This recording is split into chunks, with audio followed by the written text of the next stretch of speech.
The envelope was slipped under her door at 6 in the morning, not handed to her, not given with a smile or an explanation.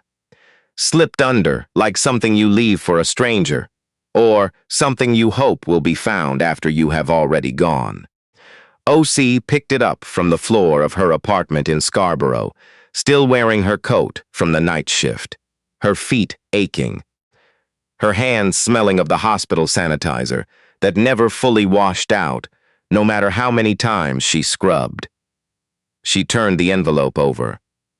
Her name was written on the front in her mother-in-law's handwriting, that tight, controlled cursive that always looked like it was trying to keep something in. She knew before she opened it. You always know, don't you? When something is about to change your life, your body knows first. Your hands slow down. Your breathing shifts. Some deep part of you says, wait, be still for a moment before you read this, because once you do, everything will be different. Osei opened the envelope. Inside was a single card, cream-colored, the kind you buy at a stationery shop in Yorkville. And printed on the front, in elegant letters, was the name of a restaurant in North York, a date 3 weeks away, and the words, a celebration dinner for Dr. Kwaku Mensah Barima, by invitation only. Her husband's name. Her husband, who had just been made senior partner at the law firm where he had worked for 11 years. Who had called her from the office at 10 p.m. last Tuesday, breathless with joy, and she had cried happy tears into the phone because she remembered every single thing it had taken to get him there. The nights he studied at the kitchen table while she worked doubles at the hospital, the student loans.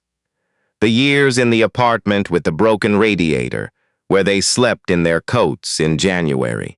The dinners she stretched across 3 days because the grocery money had to last.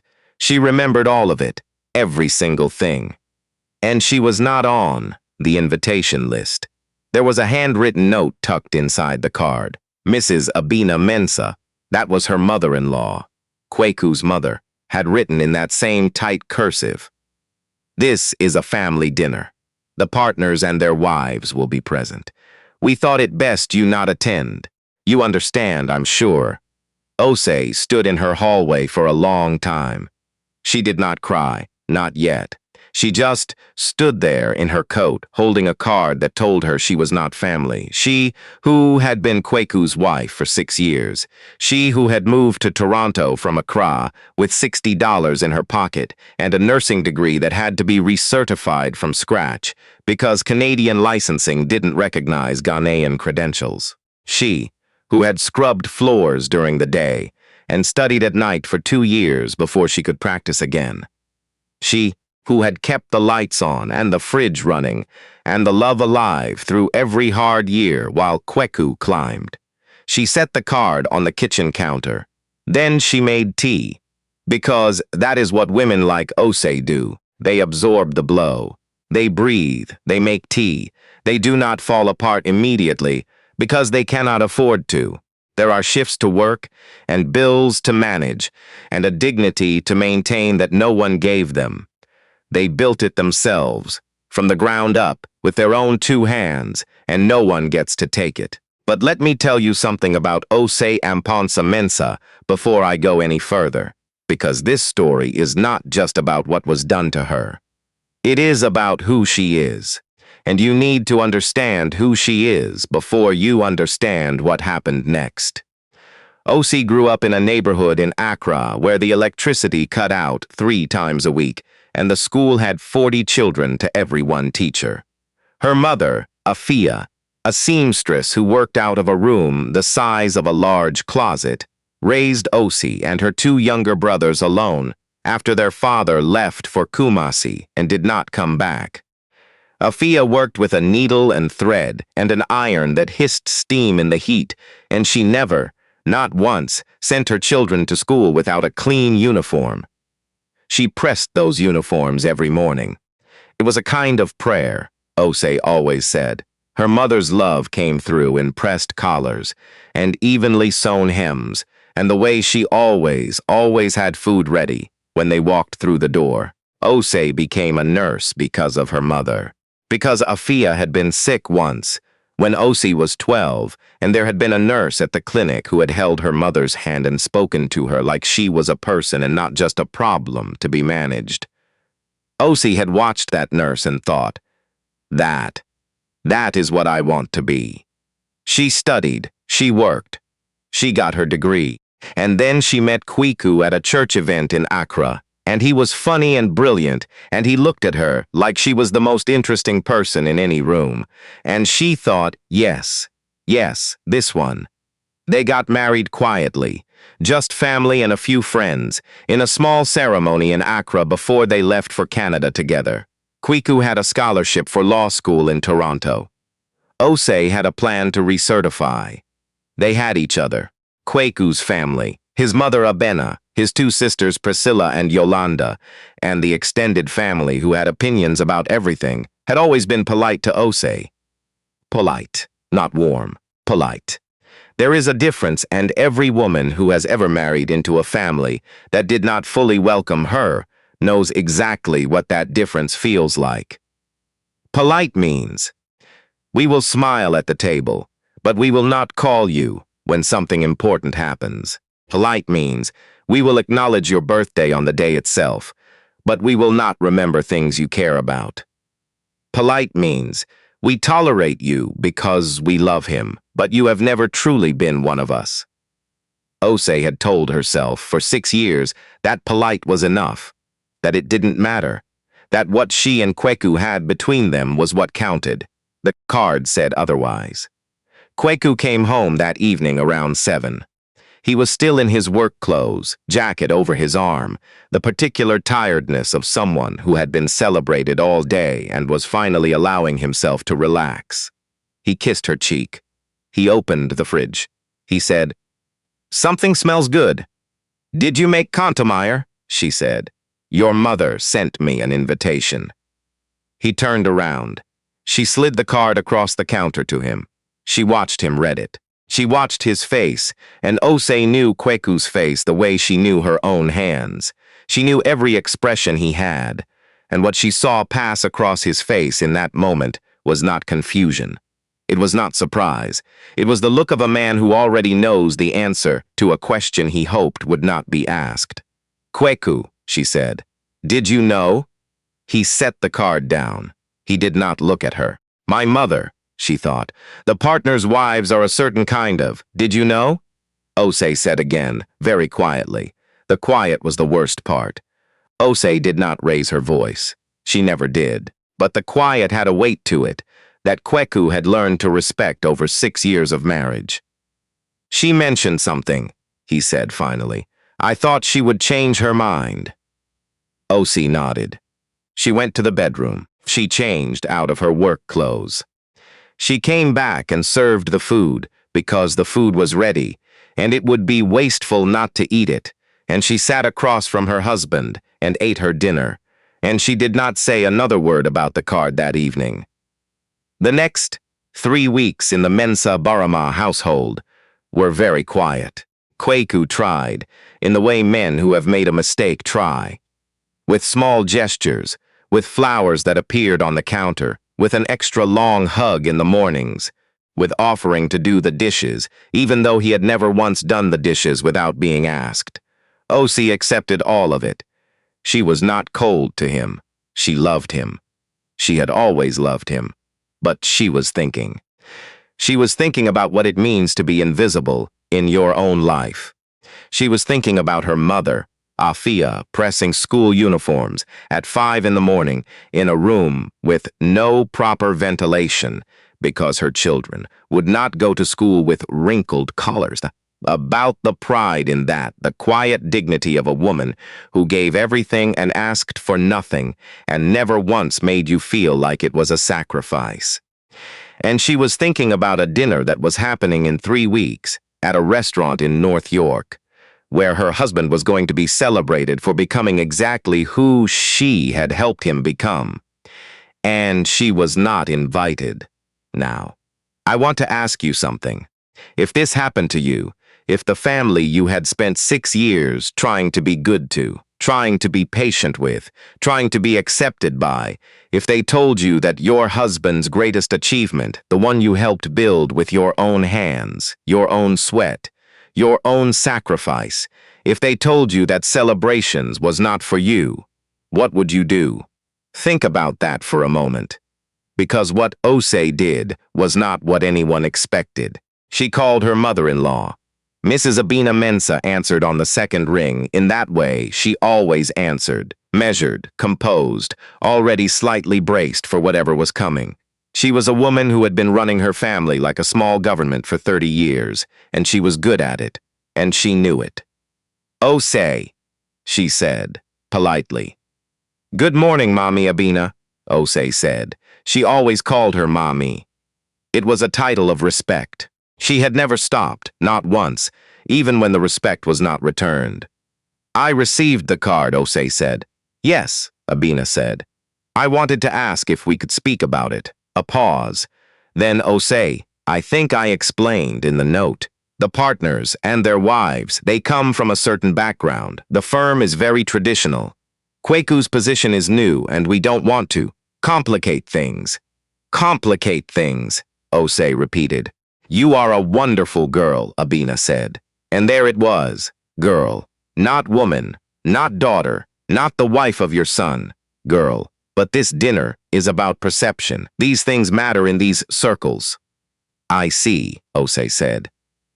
"I knew you would understand. I understand exactly," Osei said. And she said goodbye and she hung up the phone. She sat for a long time at the kitchen table. Then she called her mother in Accra. Afia picked up on the fourth ring, out of breath. She had been in the yard, she said, chasing one of the neighbor's chickens that had gotten through the fence again. Osei laughed. She needed to laugh, and then she told her mother everything. The card, the call, the word girl, the 6 years of polite distance. All of it. Afia listened without interrupting. When Osei finished, there was a silence. Then Afia said, in Twi, which she always used when she wanted her words to land fully, "My daughter, do you know what they do not understand about you?" Osei said, "What, Mama?" "They think you need them to recognize you," Afia said. "They have spent 6 years deciding whether you are worthy of being seen. And you have spent 6 years waiting. But listen to me. You were never waiting for their permission. You have always been exactly who you are. They just haven't looked." Osei was quiet. "Go to that dinner," Afia said. "I wasn't invited, Mama." "I know," Afia said. "Go anyway. Now, I need you to understand something about the dinner before I tell you what happened at it. The celebration for Dr. Kweku Mensah Barima was held on a Thursday evening at a restaurant called Thornfields in North York. The kind of place with white tablecloths and a wine list and a maitre d' who looked at you like he was calculating your net worth as you walked through the door. There were 22 people at the dinner. Kweku's mother and his 2 sisters, his senior partners and their wives, all of whom had been at this firm for decades and who had the particular ease of people who have never had to wonder whether they belonged anywhere.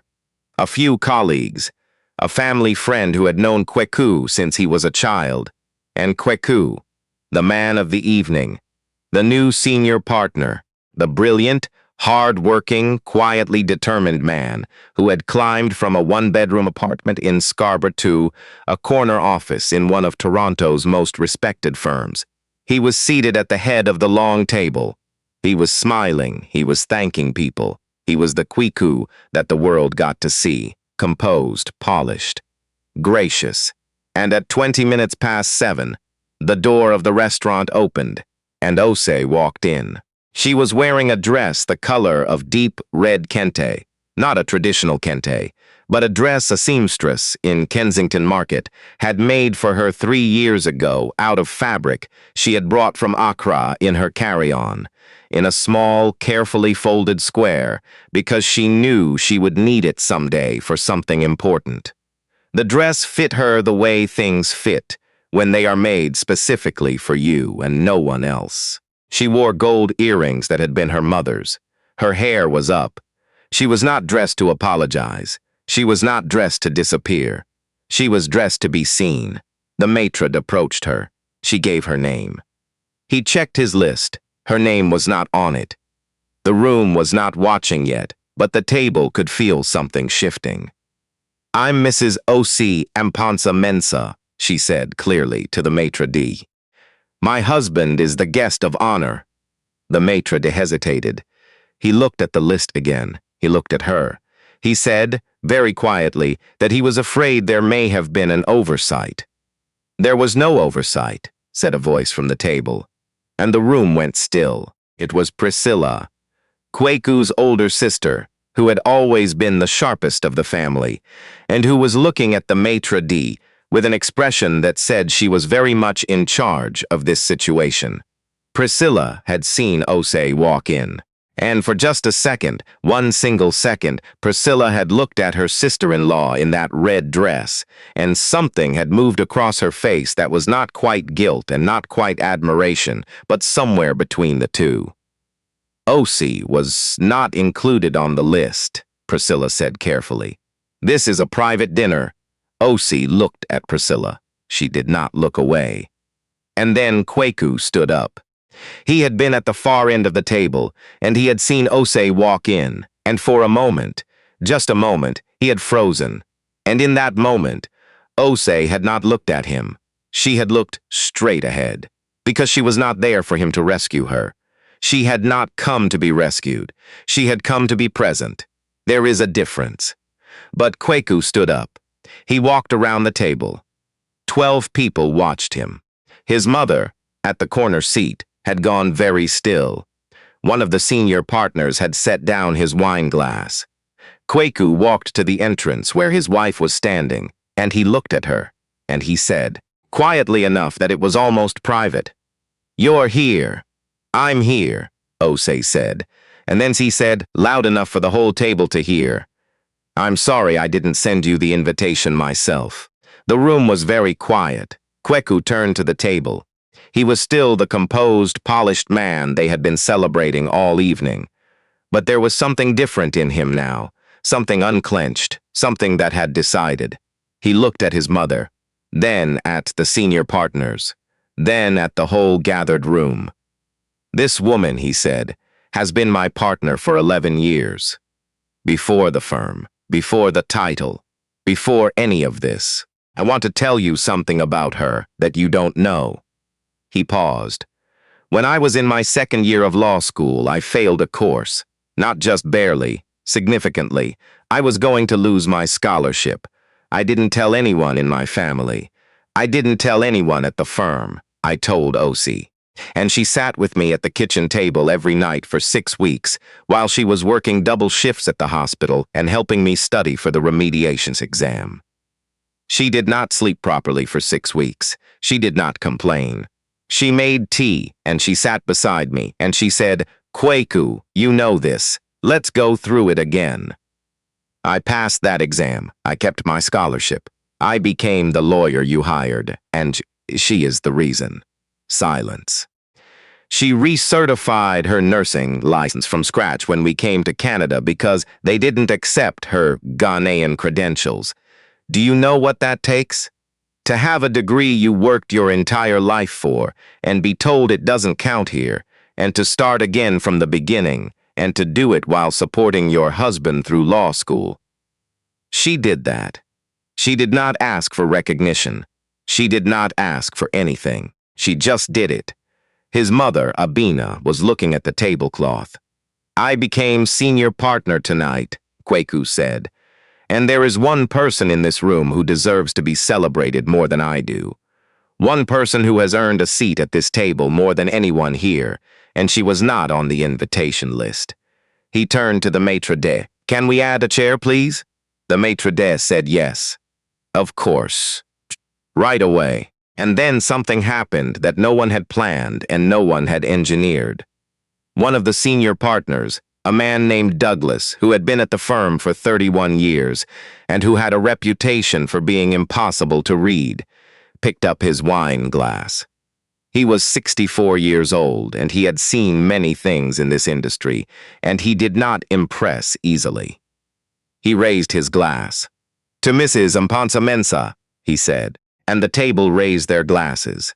All of them, even Priscilla, after a beat, raised hers, even the wives who had not known Osei's name an hour ago, and Abina, Mrs. Abina Mensa, the woman who had slipped a card under a door at 6 in the morning with a note that said, "You understand, I'm sure."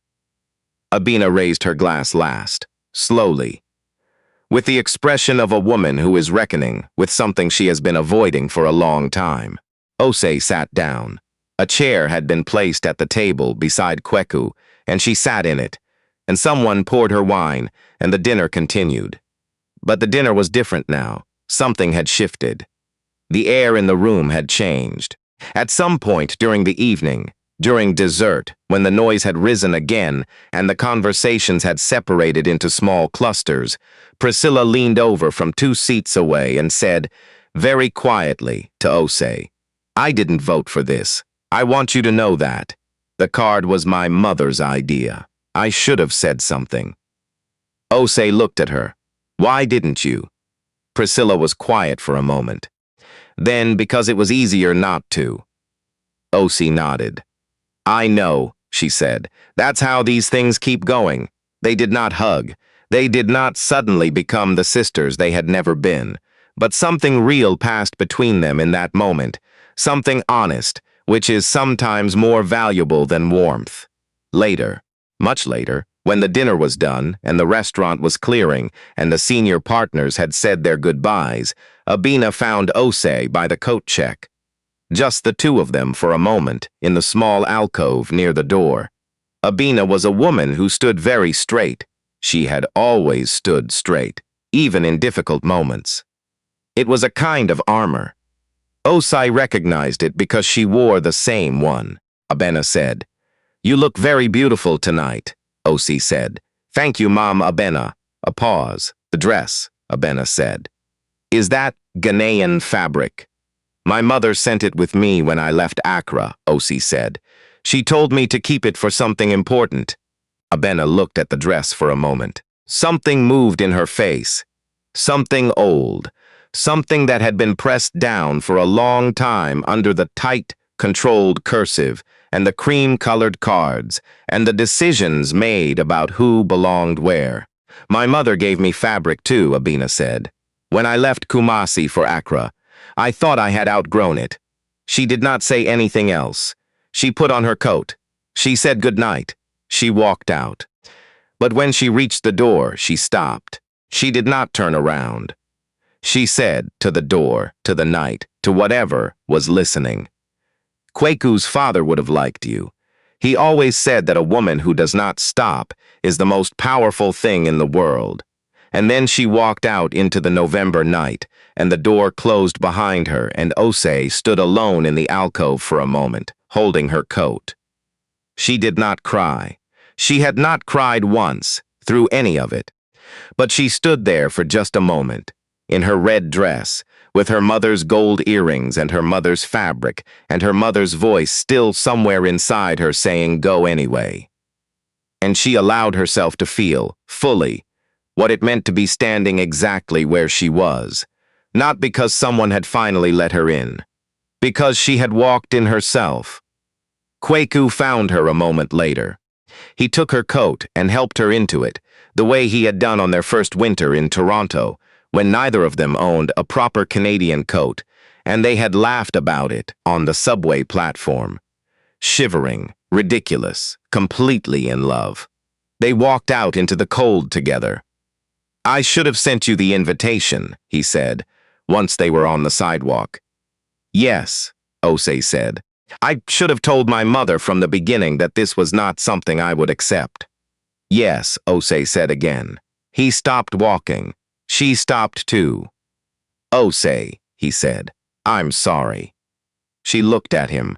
The November wind was moving, and there were people coming and going on the sidewalk, and the city was doing what cities do, vast, indifferent, continuous. And in the middle of all of it, her husband was looking at her the same way he had looked at her at that church event in Accra more than a decade ago, like she was the most interesting person in any room.